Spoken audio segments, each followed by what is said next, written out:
တရားအားမထုတ်ခင်မှာတရားနာရတယ်။စာဖတ်ရတယ်။စဉ်းစားရတယ်။တကယ်တရားအားထုတ်နေတဲ့အခါမှာစာမဖတ်ရတော့ဘူး။မစဉ်းစားရတော့ဘူး။တရားအားထုတ်ခါစားမှာဒါရုပ်လာနံလာဆိုတာတောင်မှမစဉ်းစားစီချင်ဘူး။သူဟာသူတတိတမာရီအားကောင်းလာတဲ့အခါမှာ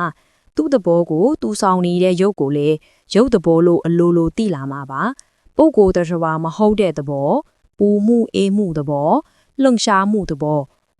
ကိုသဘောအတိုင်းပဲသိလာမှာပါဝေဒနာမှာလည်းဒီလိုပဲဖြစ်ပေါ်နေတဲ့ဝေဒနာကိုတတိလီနဲ့ကတ်ပြီးတော့ကြည်နေဖို့ပဲလိုတယ်ဒီဝေဒနာထဲမှာစိတ်ကိုထည့်ထားလိုက်ဖို့ပဲလိုတယ်ဝေဒနာထဲမှာစိတ်ရောက်နေတဲ့အခါမှာ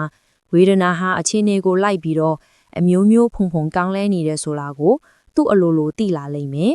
ပထမမှာတော့ဒူးမနာတယ်ခါမနာတယ်လို့ဒီလိုထင်တတ်တယ်တတိတမာရီအင်မတန်အားကောင်းလာတဲ့အခါမှာဒူးဆိုတာတွေခါဆိုတာတွေဟာပျောက်သွားတယ်နေရာလည်းမရှိတော့ဘူးပုံသဏ္ဍာန်လည်းမရှိတော့ဘူးနာတဲ့သဘောလေးကိုပဲသိနေတော့တယ်များသောအားဖြင့်ဝေဒနာလို့ပြောရင်ဒုက္ခဝေဒနာကိုပဲစိတ်ကချက်ချင်းရောက်သွားတတ်ကြတယ်ဒုက္ခဝေဒနာမရှိတဲ့အခါမှာလည်းပဲဒုက္ခဝေဒနာဖြစ်ဖြစ်ဥပိ္ပခဝေဒနာဖြစ်ဖြစ်တခုခုတော့ရှိနေမယ်အဲ့ဒီရှိနေတဲ့ဝေဒနာသဘောကိုလည်းသေစာတတိလေးနဲ့ကြည့်ပြီးတော့သိနေပါတန်တန်မရှိရဘူးနော်တကယ်ပရမတ်ကိုကြည့်တဲ့အခါမှာဘယ်နေရာဆိုတာလည်းမရှိတော့ဘူးဘယ်ပုံသဏ္ဍာန်ဆိုတာလည်းမရှိတော့ဘူးအဲ့ဒီလိုပျောက်သွားတဲ့အခါကြမှာမယ်ပရမတ်ဖြစ်တဲ့ဝေဒနာသဘောကိုသိတယ်သိနေတဲ့သဘောလေးကိုပြန်သိ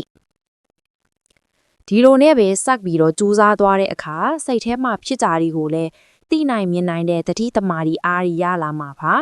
အဲ့ဒီလိုရတဲ့အခါမှာသိနေတဲ့သဘောလေးကိုလည်းပြန်သိဖို့အာယုံစိုက်ရမယ်နော်သိနေတဲ့သဘောလေးကိုမသိသေးဘဲနဲ့မပြည့်စုံသေးဘူးဂျုံမှာတစ်ခုခုဖြစ်နေတဲ့ဝေဒနာသဘောတွေတစ်ခုခုဖြစ်နေရတွေကိုသိတယ်အဲ့ဒီသိနေတာကိုပြန်သိဖို့လိုတယ်သိနေတာကိုပြန်သိဖို့ကပိုပြီးတိမ်မွဲတဲ့အထွတ်ကြောင့်အစမှာသူ့ကိုချက်ချင်းမသိနိုင်သေးဘူး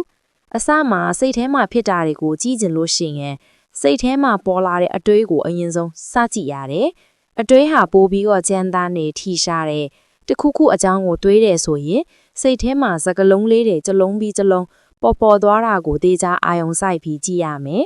နားထောင်ရမယ်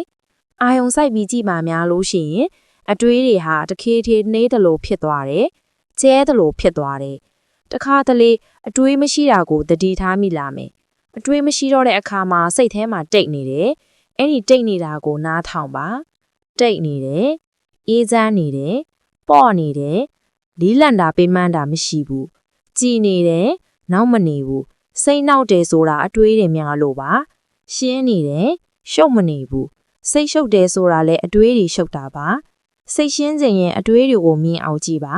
တဲတဲချာချာမြင်ရင်အတွေးနဲ့သွားမယ်တကယ်ပစ္စုပန်တဲတဲ့မြင်ရင်အတွေးရက်သွားမယ်ရက်သွားတာကိုသိဖို့လိုတယ်အဲ့ဒီအခါမှာသိနေတယ်ဆိုတာကိုသိနေပါသိနေတာကိုသိနေတယ်တတိအားကောင်းလာတဲ့အခါမှာသိနေတာကိုသိနေပြီးတော့အချိန်ကြာကြာနေလို့ရလာမယ်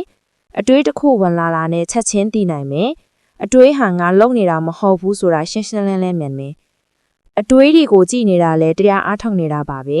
အတွေးကိုသိဖို့အတွေးကိုနားလည်ဖို့သိအရေးကြီးပါတယ်ဆရာလာတော့ဦးဇော်ဒီကမဟာမြောင်တော်ရာမသိရင်ခတ်မယ်